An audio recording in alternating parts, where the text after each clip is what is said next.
O Evangelho de hoje, ele nos convida a uma reflexão muito profunda. Profunda pela seriedade. O Evangelho sempre é muito sério, claro, mas hoje a gente vai vendo Jesus falar sobre essa postura dos fariseus, de dizer que ele expulsava o demônio pelo poder de Beelzebu. Beelzebu era o nome dado ao demônio que era príncipe de outros e significa rei, príncipe do reino das moscas. Porque tinha em Jerusalém um local onde se colocava o corpo dos condenados, né? Ou então um lixo muito podre, e ali havia muitas moscas grandes, né? As moscas ficavam rodeando aquele local onde era jogado o corpo dos condenados, porque, para quem não sabe, Jesus, quando ele morreu na cruz, ele poderia ser destinado àquele local podre, sem ter direito nem a um sepultamento. Mas, pela divina providência, ele foi colocado no sepulcro. Houve todo um contexto, né, onde ele não foi para esse local. Mas seria esse local que Jesus iria. Esse local imundo, esse local podre, onde quem morria na cruz era jogado nesse local. E ali havia moscas enormes, e depois se colocou, né, o nome, referindo-se ao demônio, de príncipe do reino das moscas, o Beelzebu, de um dos demônios, né? Então a gente percebe que eles aludem o poder de Jesus, a cura, os milagres, a essa ação de Beelzebu. Mas por que eles fazem essa alusão?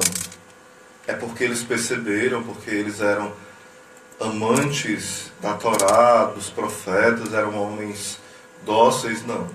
Eram homens invejosos, homens de cerviz duras, né, como fala Santo Estevão lá em Atos, homens de coração incircusos, ou seja, corações não consagrados a Deus, corações que não tinham aliança com Deus, porque a circuncisão era um sinal da aliança com o Senhor. Então os fariseus estavam nessa postura, não todos, né? Porque havia vários grupos de fariseus, mas esses que se diziam tão zelosos pela lei, eles estavam com o coração fechado, muito fechado mesmo, aquilo que Deus tinha preparado para eles. E eles começam a atribuir uma ação que é do Espírito Santo em Jesus a uma ação do demônio. E é interessante que eles começam a ficar burros, porque o coração está tão fechado que eles não começam a de forma alguma entender o que está no Antigo Testamento referido a Cristo. O coração se tranca, né? E eles começam a planejar a morte de Cristo, fala em outros evangelhos sobre esse plano, essa maquinação da morte. Aí Jesus fala, né, todo pecado será perdoado, mas a blasfêmia contra o Espírito Santo nunca será perdoada. Vamos pontuar aqui quais são esses pecados contra o Espírito Santo que nunca é perdoado. Um deles é a impenitência final. Esse seria o pior de todos, né? Um pecado contra o Espírito Santo. Impenitência final. Quando a gente vai na missa, a gente tem o ato penitencial, né? A gente também às vezes recebe, após o sacramento da confissão, uma penitência. Ou seja, esse demonstrar que eu estou arrependido, que eu quero mudar de vida, que eu quero voltar, sair da vida velha e voltar para a vida nova, recomeçar, progredir na vida espiritual, amar mais a Deus. O que é um coração impenitente? É um coração que sabe, não, eu sou pecador mesmo, e eu vou continuar no pecado e não quero me arrepender, e acabou a história.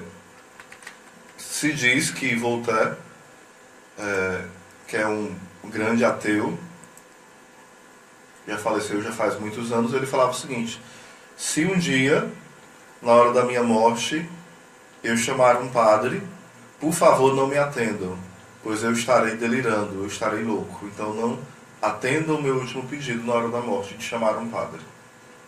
Você veja a loucura que que chega, né, o ateísmo. E é interessante que a gente pode ir caminhando para essa dureza.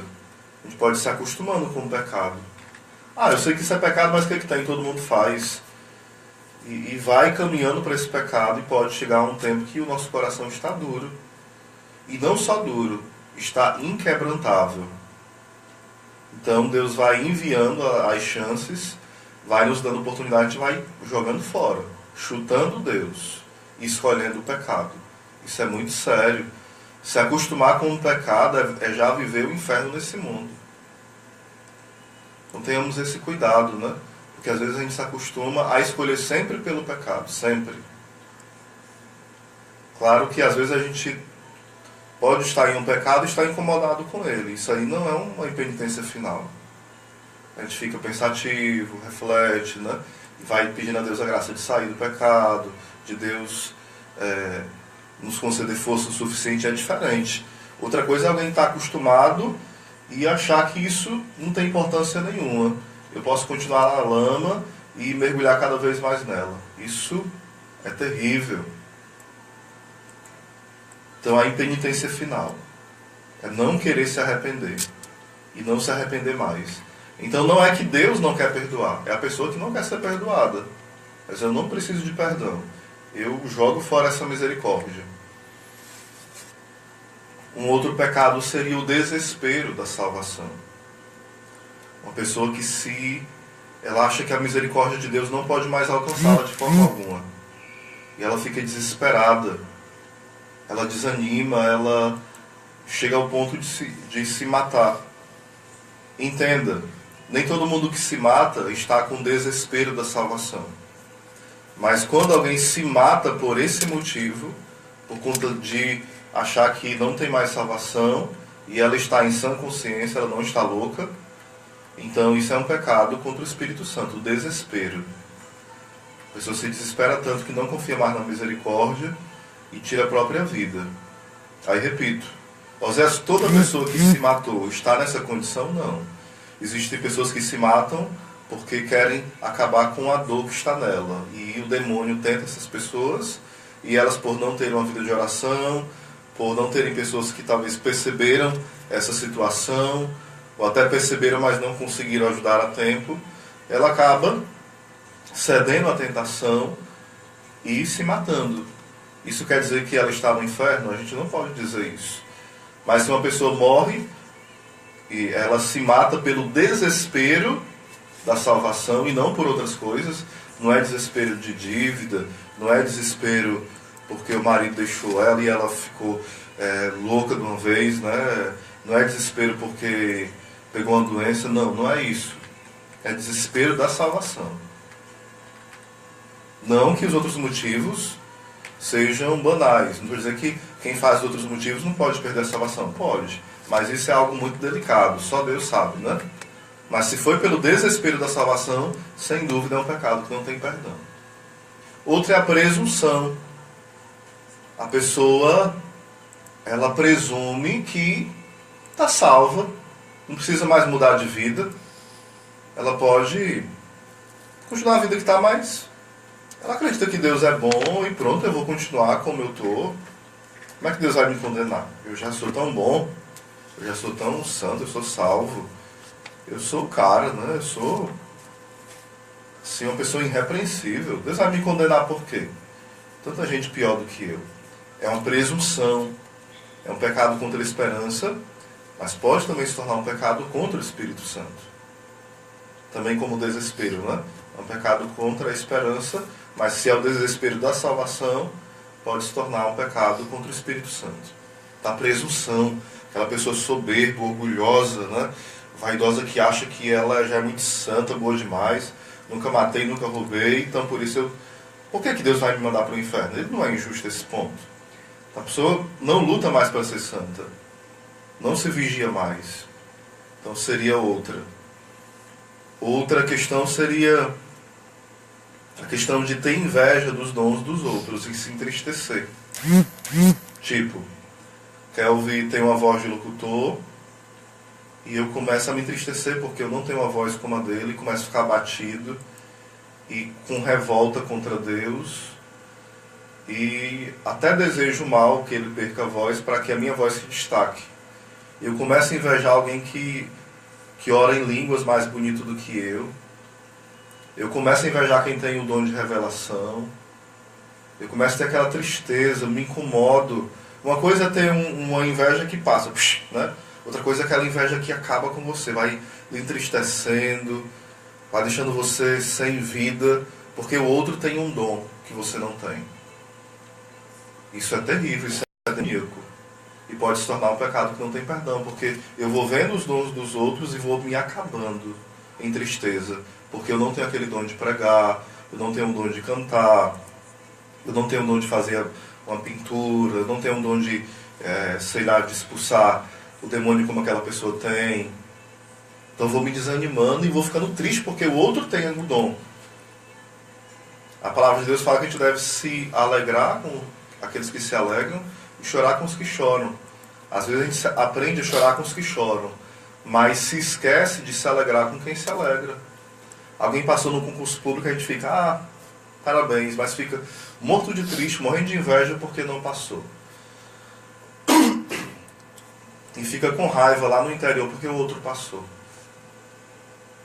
Mas aqui já é outra coisa, não seria o pecado contra o Espírito Santo, não. Seria o pecado de inveja diferenciado, né? O pecado contra o Espírito Santo em relação a isso é uma inveja que eu fico entristecido pelo dom do outro.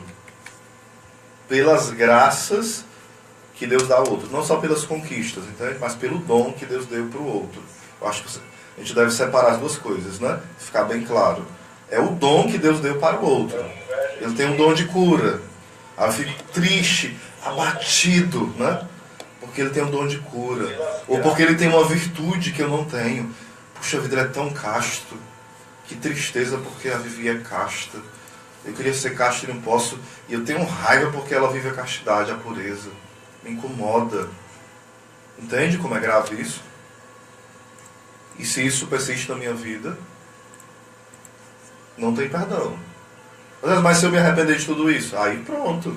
Você abriu a porta para o perdão. Mas se você morre nessa condição, é um pecado que não tem perdão.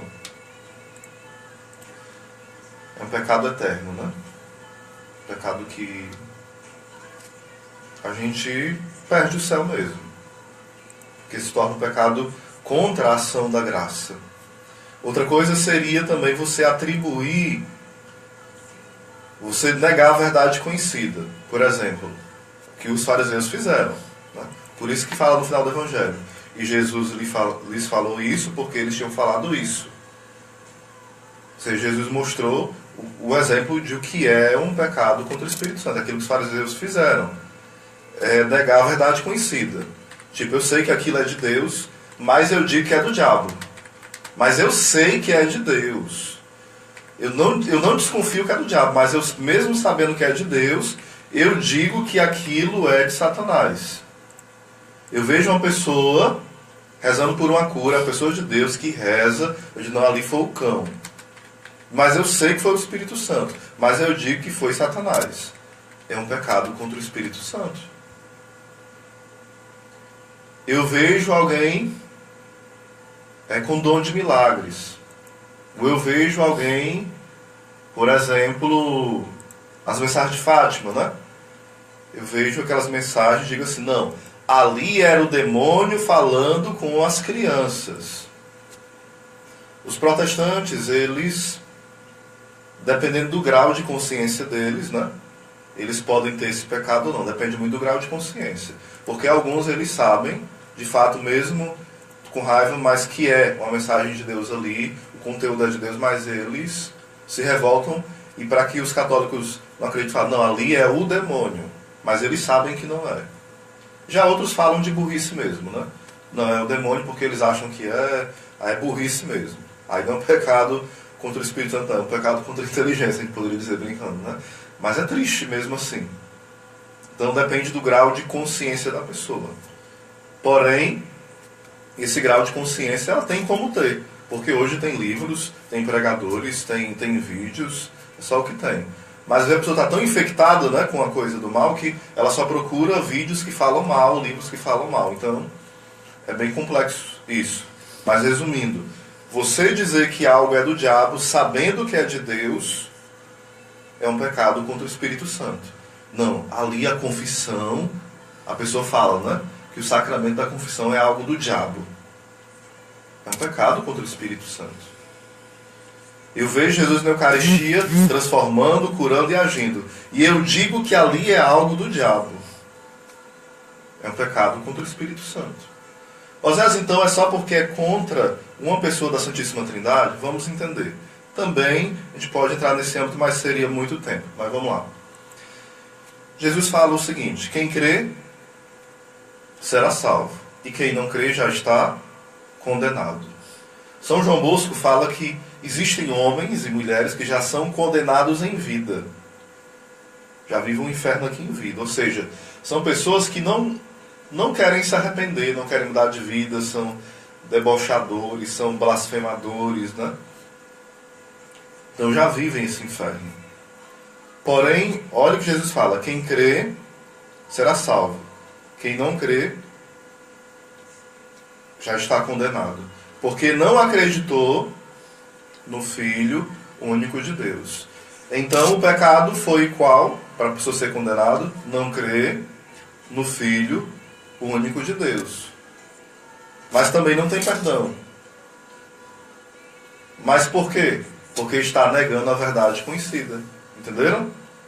A verdade conhecida quem é? Que Jesus veio ao mundo, se fez homem, morreu por nós, ressuscitou, ele é Deus. É uma verdade revelada. E a pessoa vai sendo evangelizada e mesmo assim ela persiste em dizer que Jesus não é Deus, é um profeta, ela vai ser macumbeira, ela vai ser muçulmana, mas ela conhece que Jesus é Deus. Mas ela, por outras questões, não quer reconhecer que Jesus é Deus. Ela não quer. Por uma questão pessoal. Então ela está negando a verdade conhecida de quem Jesus é. Então ela está dizendo, de forma indireta, eu quero ser condenada. Osés, então, e agora eu estou condenado? Se você está com medo de ser condenado, é sinal que você nunca pecou contra o Espírito Santo. Se você está com medo de ter pecado e de ir para o inferno já, né? Então é sinal que você não pecou, porque quando a gente tem o receio de ter feito uma coisa dessa, tem medo de fazer, é sinal que o coração não está duro ainda. Tão duro assim. É um sinal que a gente tem temor a Deus, respeito. E fala a palavra, né? O temor a Deus é o princípio da sabedoria. Então que neste dia a gente possa pedir a Deus: Senhor, me livra desse pecado. Faltou um, né? Mas não vai dar tempo não, tá certo? Depois a gente esmiuça isso. Eu tenho um vídeo no YouTube falando sobre os 6 bem direitinho. Então, tenhamos essa atenção, para que o nosso coração não seja como desses fariseus revoltados, né? Eu tentei ser mais catequético aqui nessa formação. Não foi uma pregação, não. Foi mais uma catequese, certo? Isso está na sua lógica, está no livro do Roio Marinho sobre a teologia moral. Isso está um pouco no catecismo também. Então tem como a gente aprofundar esse assunto. Deus abençoe. Louvado seja o nosso Senhor Jesus Cristo.